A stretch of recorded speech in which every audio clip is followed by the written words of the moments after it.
Welcome back. The year started with a National leader still settling into his new job and a Labor leader struggling to make an impact in his. Who knew those 2 months before the election would be so very dramatic? The Green Party's rise and fall, a change of leadership at Labor and United Future, an election that seemed almost predictable suddenly got very interesting indeed. Welcome to Q&A. I'm Greg Boyd. Today we had Hort New Zealand saying $18 cabbages. That equates to 1 million litres per cabbage, the thirstiest cabbage on the planet.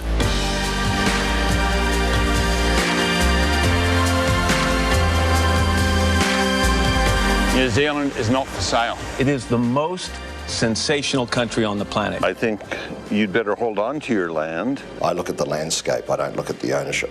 The land is not going to go anywhere. Winston is going after the vote. He's doing the divide and conquer. This is Is it iwi-kiwi racism? Of course it is. Of course it is. So why have you come along today? I just wanted to see the man himself, Winston Peters. The polls show one party going that way every day. What do you think of the current politicians we've got at the moment? Don't really care for them, to be honest. They don't have much swag. And you're just out there to scare voters. Are you not proud of your record? I absolutely disagree. Who would you rate as your top 5 New Zealand Prime Ministers? They'd be Fraser, Seddon, Massey, Clark, Longy, Key. I've put 6 in. When people ask me that and I say, oh, well, I'm from Birkenhead. And they're like, no, but where are you from? Papatoe. Let me tell you this, we look over at the other side there and we see a Prime Minister with the personality of a rock. We've got the Jacinda effect. It's a bit harsh. I'm not sure what the Jacinda effect is. Labor have already had to admit that they don't have any idea what this will cost. But they don't have any idea what the land is worth. I'm pointing Amy, that's simply not true. And then we've got Paula Bennett, who's mastered the Lynn of Tawa effect. Labor are pulling numbers out of thin air that are not costed, have no land, and even their finance spokesperson has admitted that is incorrect, they don't know what it will cost.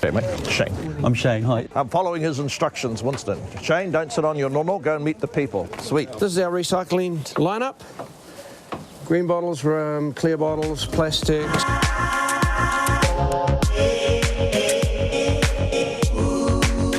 Paper, aluminium, crockery.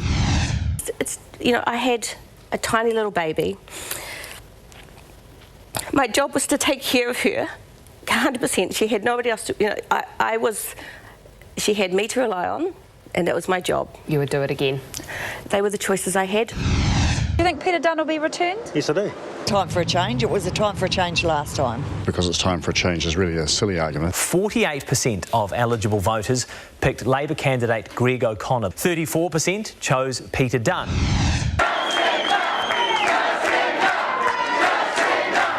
Were you shocked by the results last night? Did you have an inkling early on?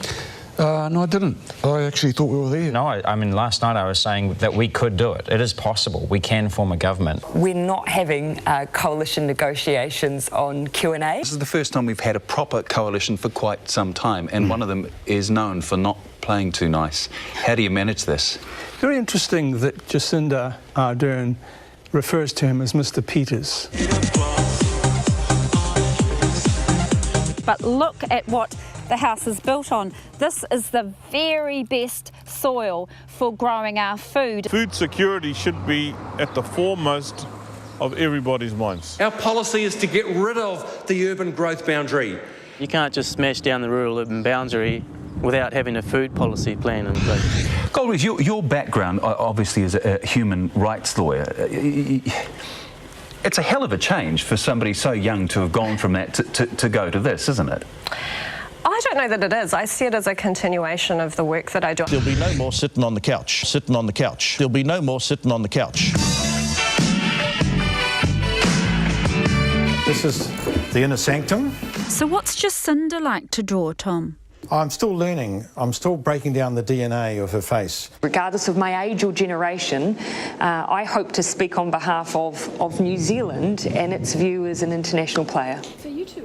All right, Jess joined us on our panel. An embarrassment of riches in 2017, really. A pivotal moment or person for you? Just having a look at that, I think the lack of the Māori Party on election night, because if they had got in with perhaps 2 seats, that may have been a game changer for the whole election result. And just seeing what a dominant part they've played this year and the colour that they brought to not only our show but the politics of it. So for me, having a look at that, Materia was a big moment as well with her coming onto the show. You could see it was inevitable she was then going to have to go. So a couple of big turning points for us this year. Thomas, what was your moment person? To me, I think the Materia, the whole sort of incident around her was fascinating, and I think actually came incredibly close to destroying the Green Party and removing them from Parliament. I mean, it was only because James Shaw absolutely worked incredibly hard over the campaign and managed to scrape it, and now it's great they're in government, but it's pretty amazing to think, you know, a few weeks out, they were really on the point of being obliviated. Didn't Materia have to go? Had she played that differently, been more organised, did she have to go? I think if she had been more upfront right at the beginning. I mean, if you're going to admit to doing something dishonest, you've got to tell everything, right? I mean, that's just I think a basic that was fundamental. The thing about it is that if she'd said, I did something that wasn't right, it was wrong, it was fraud, but here's why I did it and here's why others do it, and we've got to make sure that... But I think she didn't quite say that. Auditioning to be the future minister, yes, having said you've broken the rules, it just isn't workable. I don't know what Mike, she's I can bring you in just quickly. A parallel, although he wouldn't like it, with Winston Peters and the super payments. Yeah. A different scenario, but played very differently, wasn't it? Yeah. Look, with Materia, I don't think she realised the fallout of some of the things that she was saying, and that actually came back to haunt her because people went digging and found more things, and she just... I don't even think they went digging. People started giving them to the media because they were getting annoyed about the way she was framing it. I mean, that's what it was. She framed it in a way that she presented herself as a victim rather than somebody who could tell a story that was really problematic and you know, have a debate about welfare dependency and solo mums without having to justify benefit for it. Winston hated the title and probably still hates the title. There was no doubt, though, he was the kingmaker.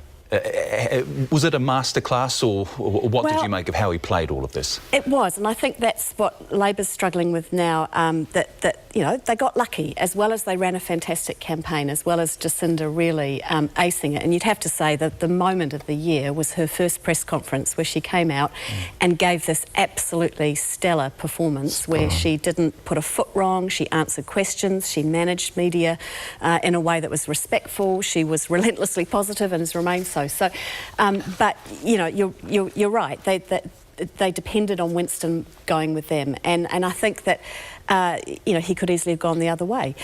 So you know, Winston was the queen maker, it's interesting with Winston that you see in opposition he's very confrontational. Now he's foreign affairs love him as a minister because he reads briefs. He does, and he's really, you know, he does his work. He's very committed. He's very not there a lot. responsible.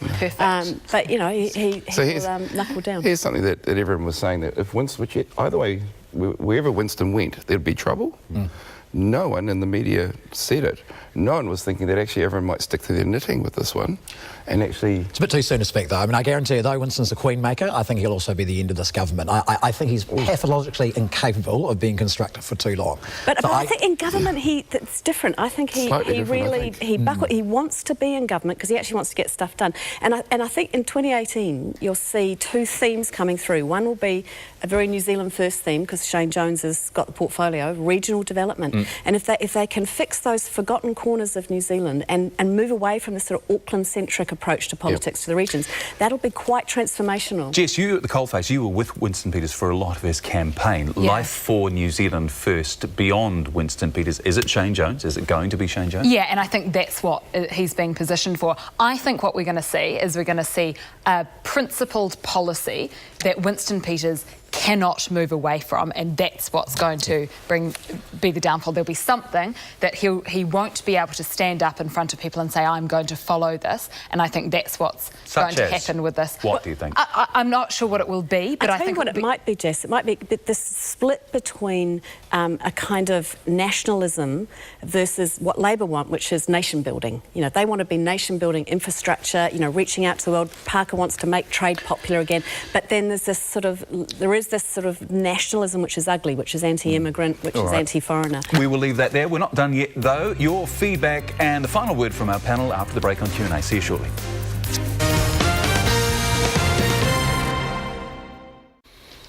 Welcome back. Your feedback now, and you were hot on the poll results and on Twitter. This just shows, I don't want to read it like that, this just shows New Zealanders were totally comfortable with how they voted and the result outcome in government with the 50-50 cell phone and landline method of polling. Martin tweeted, "This is the first ever polling landscape for the left yet. All they've done is stay static." Craig's assessment of the polls, the beginning of the end for the Winston First Party. Graham texted in, "Dump polls, they dishearten people on the fringe of voting." And finally, Brent tweeted, tuning in for the final Q&A and being reminded what a rollercoaster election it was. You said it very, very well there, Brent. All right, let's look ahead to the year that's coming up. First 100 days, about the start of February, that's going to be Thomas Pryor. What can we expect from that government by then? Well, I think as I sort of said a bit earlier on, it's actually coming back firing, ensuring they've got a smooth operation. They need to have that, locked up. I think secondly, actually a big challenge for the government in the new year is I think there's a bit of a growing disconnect between expectation and reality. I think the supporters, rightly so, have got huge expectations. You've also got the PM and the Finance Minister basically out there saying, hey, we don't actually have much money because they've locked themselves into these fiscal responsibility commitments. So I think that's going to be an area they're going to have to be a little bit careful of, because if they get out of check, it's going to backfire on them. And I noticed actually Ardern did a speech I was at on Friday, where quite interestingly, she basically said our big sort of ticket spending promises will be in the mini budget this week coming up, and don't expect to see much next year.